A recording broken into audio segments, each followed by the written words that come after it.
Assalamualaikum warahmatullahi wabarakatuh. Alhamdulillah, kembali lagi bersama kita hadirin yang dimulakan Allah Subhanahu wa taala dimanapun Anda berada. Jadi pertanyaan di sini, apakah sebenarnya itu zikir zat? Apa yang dimaksud dengan zikir zat? Dan bagaimana praktek cara untuk melakukannya?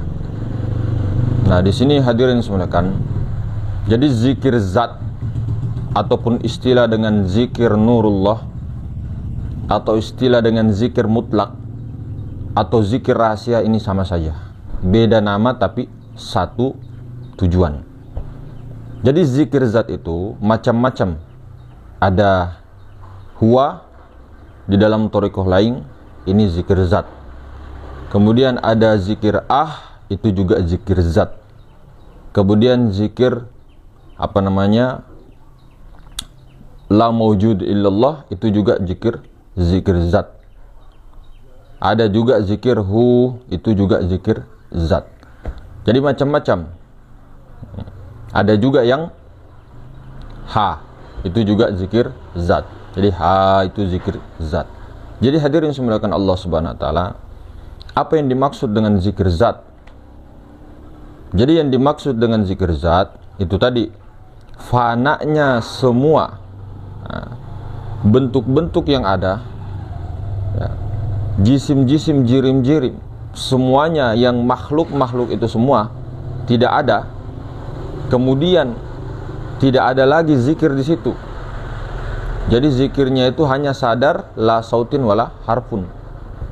Itu yang dimaksud dengan zikir zat. Namun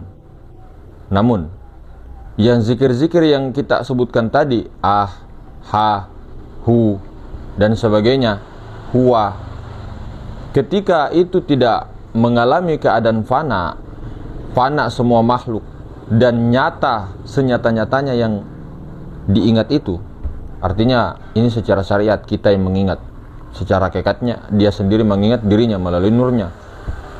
Jadi artinya ketika kita menyebutkan tadi zikir zat, zikir sir tadi, semua itu, tapi kita tidak tembus, tetapi kita tidak tembus kepada zat yang dimaksud, maka itu bukan zikir zat, tapi zikir lafaz zat. Jadi itu adalah zikir lafaz zat, bukan zikir zat yang benar-benarnya.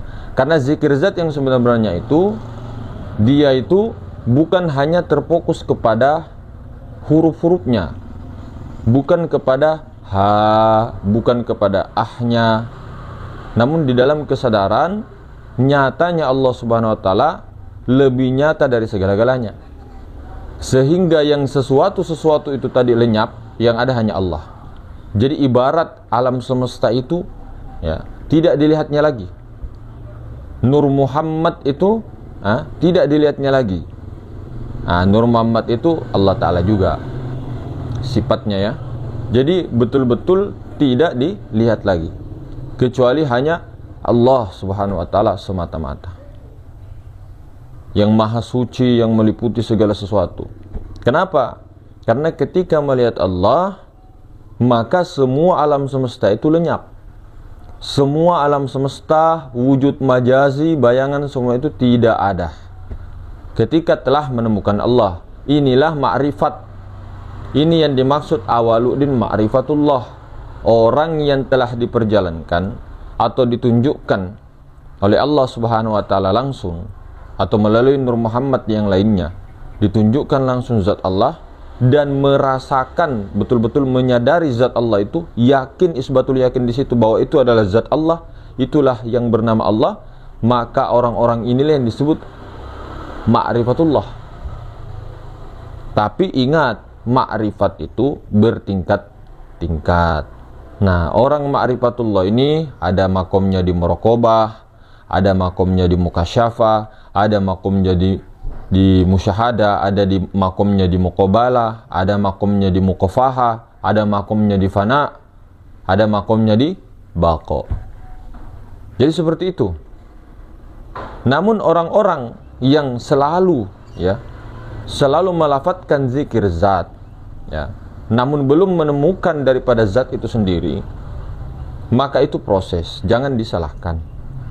Tapi alangkah bagusnya jangan tertahan di situ. Mudah-mudahan diberikan ilham oleh Allah Subhanahu wa taala, warid, irsyad oleh Allah dalam perjalanan thariqahnya itu untuk mencapai zat. Itu kalau mulai dari syariat thariqah, hakikat makrifat. Namun kalau ada biasanya guru atau pencerah itu atau pendidik, dia makrifat dulu. Makrifat dulu berarti langsung ditunjukkan zat itu, baru hakikat tauhid, yang mana zat, yang mana bukan zat. Nah, setelah itu baru thariqah untuk berjalan menuju ke zat itu. Artinya berjalannya itu dengan thariqah. Thariqah ini kan metode, cara untuk bagaimana duduk di akunya Allah. Artinya berjalan kepada zat Allah itu bukan hanya disaksikan, bukan hanya dilihat begini. Oh iya, sebelum saya melihat sesuatu, kulihat Allah. Memang betul, itu makrifat. Setelah sesuatu aku melihat Allah. Kanan, kiri, atas, bawah, depan, belakang, meliputi. Saya telah menyaksikan Allah dengan sejelas-jelasnya terang. Nah, itu level baru makrifat. Namun kalau level thariqah itu berjalan untuk duduk di akunya Allah itu. Yang tadinya kita akunya kita, akunya jasmani pergi ke akunya ruhani. Akunya ruhani pergi kepada akunya Allah. Harus sampai di situ. Baru betul-betul yang ada hanya Allah. Maka di thariqah itu dilafadzkan zikir zat supaya apa? Supaya untuk memudahkan jalannya untuk menuju kepada zat itu sendiri, ilah itu sendiri, Allah itu sendiri. Namun kebanyakan di lapangan tidaklah mengetahui hakikat sebenarnya zat itu. Jangankan dipandang, melihat pun belum. Hanya bermodalkan kitab. Kitab itu jangan dibuang. Kitab itu dalil, petunjuk. Bagaimana ini peta GPS-nya. Tapi jangan pakai GPS terus, ndak selesai-selesai nantinya. Jadi betul-betul mendalami, setelah dapat dalilnya, selami baik-baik. Ikhtiar doa tetap, tapi dengan kudrah kun fayakunnya Allah, kudrah iradahnya Allah. Jangan tinggalkan ikhtiar. Orang yang meninggalkan ikhtiar, kata para ulama, maka inilah orang-orang yang zindik, orang-orang yang fasik. Orang yang percaya kepada ikhtiar, ini orang syirik.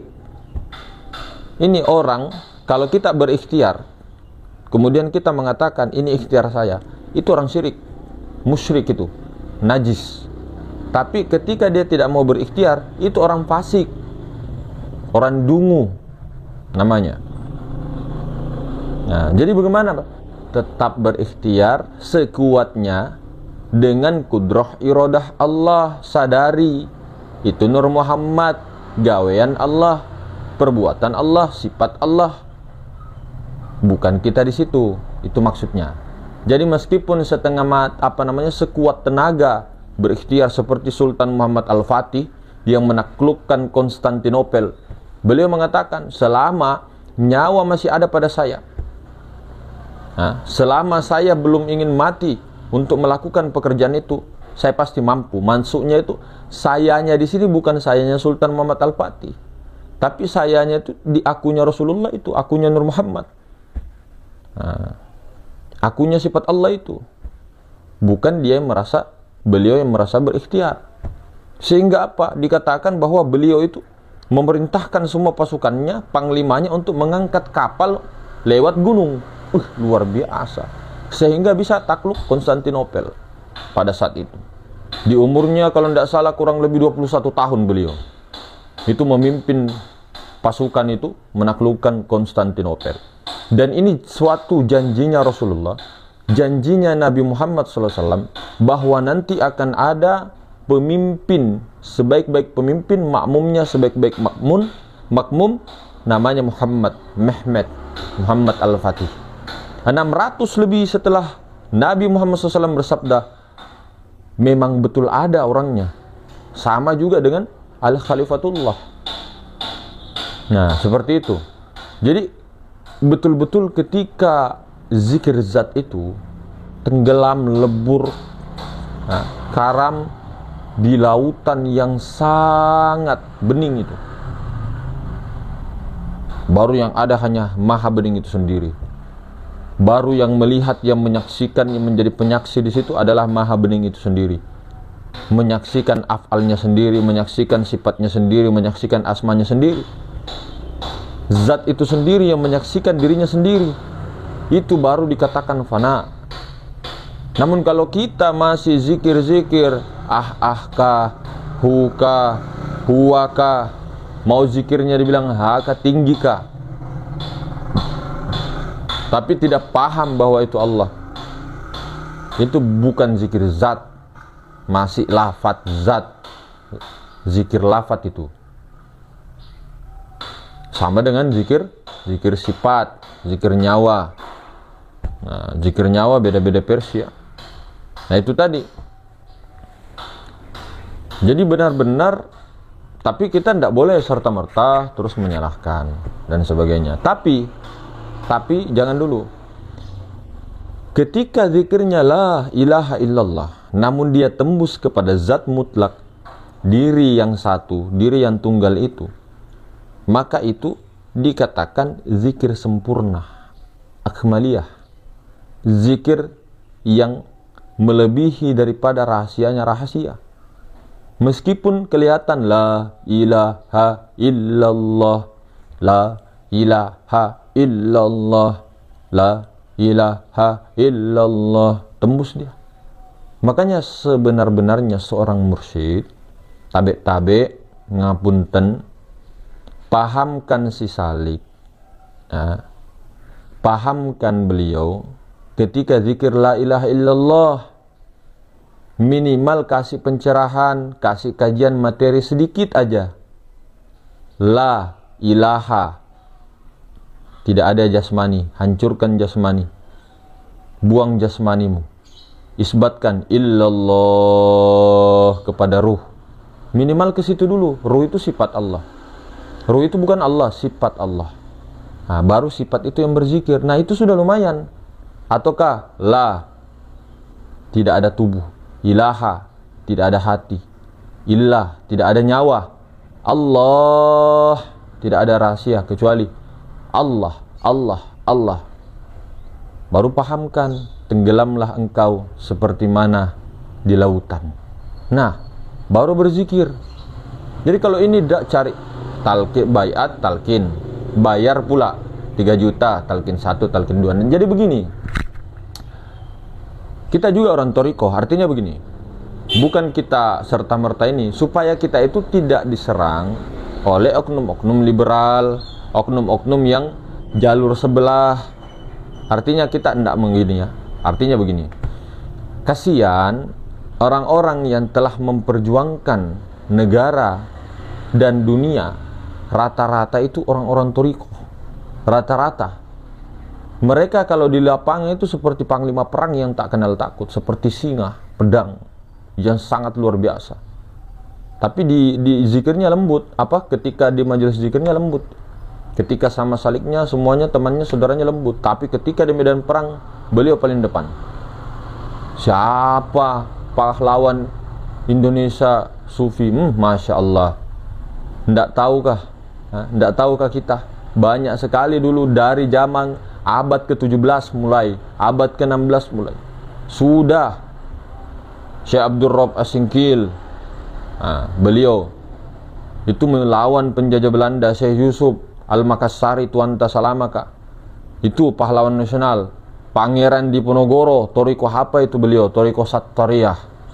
Kemudian siapa lagi? Kiai Haji Hashim Asy'ari, Thariqah Asy-Syadziliyah. Kiai Haji Ahmad Dahlan, Thariqah Syadziliyah.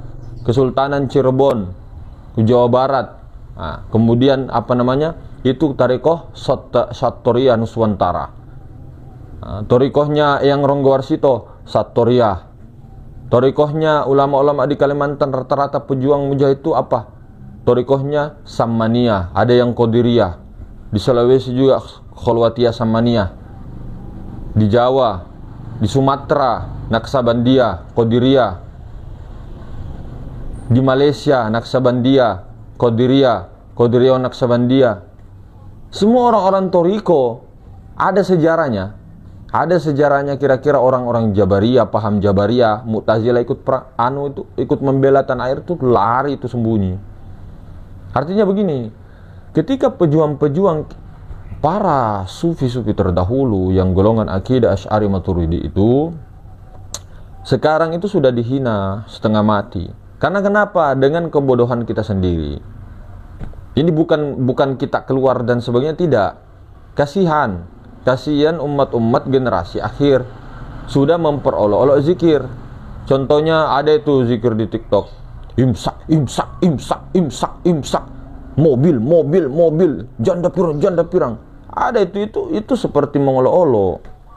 Nah, artinya salah juga ketika orang lagi baiat talqin atau zikir bareng baru ada yang seperti itu disebarkan di media. Tapi ya mau bagaimana, sudah terlanjur. Ini secara syariat kita saling mengingatkan secara syariat, namun hakikatnya yang di dalam yang mengingatkan, yang diingatkan satu juga. Artinya begitu. Nah, ada tuh sampai diikuti, dibully di TikTok. Jadi pembelaan tentang tarekat ini, ketika ada seperti ini, para ahli thariqah ma'rifah yang bertasawuf jangan diam tentang saudara-saudara kita yang begini. Artinya kita kasih masukan juga sama-sama kita, bagaimana supaya orang-orang itu, iblis-iblis yang masuk ke dalam diri manusia itu tidak memperolok-olok itu. Nah, akhirnya nanti orang tidak mau lagi berzikir, meninggalkan lagi zikir keras. Meskipun zikir keras, Syekh Abdul Qadir Al-Jailani, beliau itu sultannya para aulia, sultannya para wali, sultan aulia. Beliau itu zikirnya la ilaha illallah keras. Ada juga Syekh Muhammad Bahaudin An-Naqsabandi, beliau tidak mau keras karena ada dalilnya sendiri, mau khofi. Itu juga benar. Syekh Yusuf Al-Makassari, beliau dalam kitabnya Al-Barkah As-Sailaniyah, beliau mengatakan apa? Zikir yang paling saya andalkan itu la ilaha illallah. Makanya ada di sana makrate. Makrate. La ilaha illallah. Jadi jangan kita anti dengan tarekat-tarekat seperti itu. Dengan zikir-zikir keras, itu zikir keras kah, lembut kah. Adapun orang yang seperti pencak silat dan sebagainya itu dimaklum itu. Itu zikir am. Seperti itu. Tapi orang meskipun mengatakan la ilaha illallah tembus ke zat, jangan bilang zikir awam. Sorry. Jangan bilang zikir awam. Itu zikir khawasul khawas. Di dalam kitabnya sendiri Syekh Yusuf mengatakan begitu. Ketika orang yang sudah mengatakan la ilaha illallah, la ilaha illallah, tidak ada sesuatu yang nyata, itu semua hancur dalam pandangannya, dalam sirnya, yang ada hanya Allah, dan dia melihat Allah dan duduk di situ, fana di situ. Itu bukan zikir am. Zikir tertinggi itu. Jadi kalau orang sudah paham sampai ke ma'rifat zat, sifat asma af'al, mau zikirnya begini, la la la la la la, ho ho ho ho ho ho, itu zikir. Kenapa? Karena dia sampai connect kepada Sang Maha Sejati. Sebaliknya, ketika kita membaca Al-Quran, ketika kita apa, namun kita hati kemana, atau zikir la ilaha illallah, atau kita khalwat di rumah, di dalam kelambu 2 jam, 3 jam, tapi yang diingat hutang, yang diingat rumah tangga, yang diingat ini ketika berzikir maksudnya. Nah, yang zikir ini, yang diingat ini apa? Harus Allah. Bagaimana cara mau mengingat Allah kalau tidak melihat Allah? Bagaimana itu? Jadi harus betul-betul melihat Allah. Tidak boleh tidak, nyata, harus menyatakan Allah, harus menyaksikan betul-betul Allah. Jangan kita berani-berani berzikir. Ini untuk orang-orang yang khas. Jangan berani-berani orang khas itu berzikir tanpa menyaksikan Allah. Ini secara syariat kita yang berzikir. Artinya bukan bagaimana, tapi jangan kualitas zikir itu begitu-begitu terus. Nah, seperti itu. Jangan juga kita merasa pede, kesombongan kita sudah di atas langit, kita ini paling tinggi lah, paling enggak. Jangan seperti itu. Kembalikan. La qadirun wala muridun wala alimun wala hayyun wala sami'un wala basirun wala mutakallimun illallah. Seperti itu. Itulah tadi tentang penjelasan zikir zat yang sebenarnya. Jadi mungkin begitu hadirin semulakan. Lebih dan kurangnya, Assalamualaikum warahmatullahi taala wabarakatuh.